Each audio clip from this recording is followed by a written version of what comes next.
Hello and good afternoon, everyone. Thanks for joining us on this first day of the new year. Today, we're going to talk about life, death, and what it all means. I thought this was a really great opportunity to talk about this topic as we start a new year and we really start to think about what it is that we want to do, what do we want to accomplish, and what do we want our lives to be and mean. So a few weeks ago, my grandma passed away, and she passed away at the ripe age of 97. And going home for her funeral and be able to visit her just before she died one last time gave me a chance to reflect on her life and also mine and how the two are connected. And as a humanist, it's really interesting to think about the topic of life and death because for us, there's no afterlife. So how do we consider our life and what it means and then what it means to die? And I think for us, the idea of afterlife is that we contribute to the meaning of people around us and we invest in their lives and they continue to live their lives based on what we've given them. And so while there's no afterlife for us, the idea that we contribute to others, I think, is a really important one. And I think it gives us something to focus our energy as we live and help us to consider our actions in the context of humanism. And I think the flip side of that is that if we're worried more about the afterlife, and if we're worried about dying, right, we're afraid of dying, I think those fears prevent us from really optimizing our life, from really being the best human we can be, and helping our family and our community to be the best that they can be. So one of the ways I think about this is the transmission of energy, right? In physics, energy can neither be created nor destroyed. It is only transmitted or transferred from one thing to another.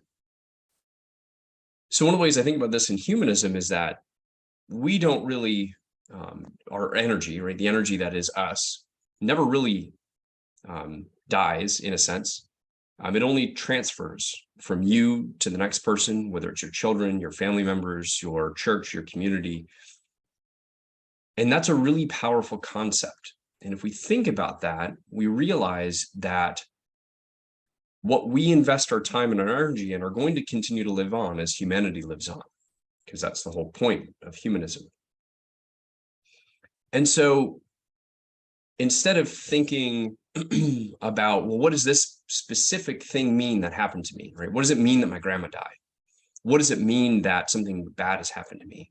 Instead, you get to choose what it means because you get to choose what you do with that information and that experience and then that energy, right? If something bad happens to you, do you focus on, oh, the bad thing happened to you and why did it happen? Or do you take that event and say, well, this bad thing happened to me and I've now been through some adversity. How do I take that lesson and pass it on to someone else who might value or might benefit from it? And how do we move our focus away from dwelling in our misery to focusing on purpose? Right? I've had a fair amount of things happen in my life that weren't the most fun, being in combat, etc.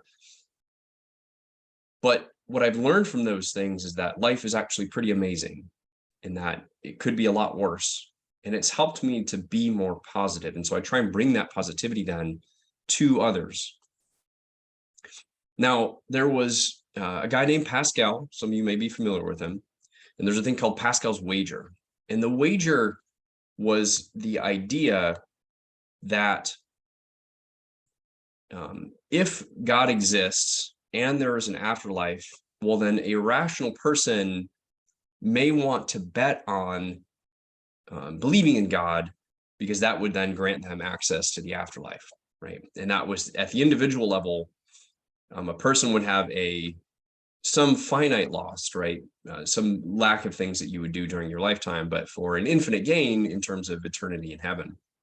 But what's interesting about that is it doesn't really consider the effect on humanity as a whole. Because if everybody's making that wager individually, then they're not considering the impact on the broader community. And one of those, the way that we think about it on the flip side is what I would call humanity's wager. If we're bounded by this existence, right, the afterlife is an impossible promise on which to base human decisions. And so there are four outcomes that you can look at in terms of a human species as opposed to an individual person. And these relate to if God exists and is interventionist, there are different outcomes. So one is if there is an interventionist God and that God will maintain the earth, well, then we don't have to worry about anything because there'll be infinite gain. If there is an interventionist God who exists and then does not maintain the earth for the future of humanity, and we don't do anything about it collectively, right? If we are betting on God to fix things and we don't do it, then humanity fails in the long run. Now, if an interventionist God does not exist, of course, we run out of resources and we don't take care of ourselves, then again, there's infinite loss.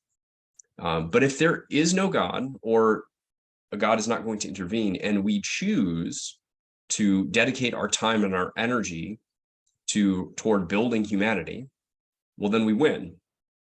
And this is where this idea of life and death and afterlife all come together.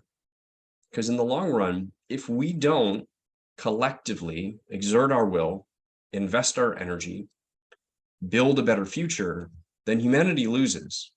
And in the long run, at that point, anything that has ever meant anything to humans no longer means anything because there's no one or nothing to carry it forward, to detect the meaning, to interpret it. And so therefore, if we're going to place our bet somewhere, we have to bet as if there's no interventionist God. Now, even if there is, we can't know that for sure. And so we have to bet on ourselves in building a better future. Now, getting back to my grandma. So my grandma was 97. For her reception, they planned on, there were going to be 66 people that were going to come. And many of her family members from her time had passed on, obviously, she was quite old.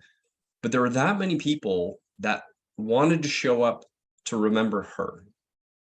And so under my grandma, there are 13 grandkids. So I'm one of 13 grandkids. And every single one of us came back. And they're all about my age, and they're between their 30s and 40s. And all of us came back because she was that meaningful to us.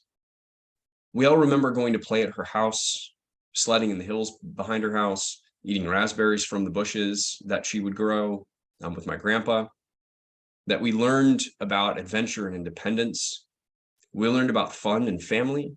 My grandma and grandpa were a hilarious couple, and they like to have fun and play cards and play music. And it was amazing to me when I went back, I listened to the stories that people would tell about going to grandma's house or things that grandma did for them. There were family members that stayed with her when they were going through hardships, and she provided for them. And this is the kind of legacy that when I think about, I want to leave. Right. Now, my grandma wasn't perfect. Nobody's perfect. She had her struggles. She had her personality, interesting bits of personality. But overall, she made a huge impact on people's lives. When I went up there, it was like she was the queen of the North, right? From a very small town up north, and everybody knew who she was, and everybody deferred to her as though royalty. But it was just really interesting for me to see that level of impact. And so I wanted to share that experience with all of you and give you a thought going into the new year that we have the chance to invest in ourselves and each other. We have a chance to transfer our energy so that it lives on after us. And we have a chance to make the world a better place. So I would ask that going into this new year, you resolve to make your life meaningful and to invest in others. And so with that, thank you. Have a wonderful year. And I hope to see what meaning you produce and how you invest in your communities going forward. Thank you.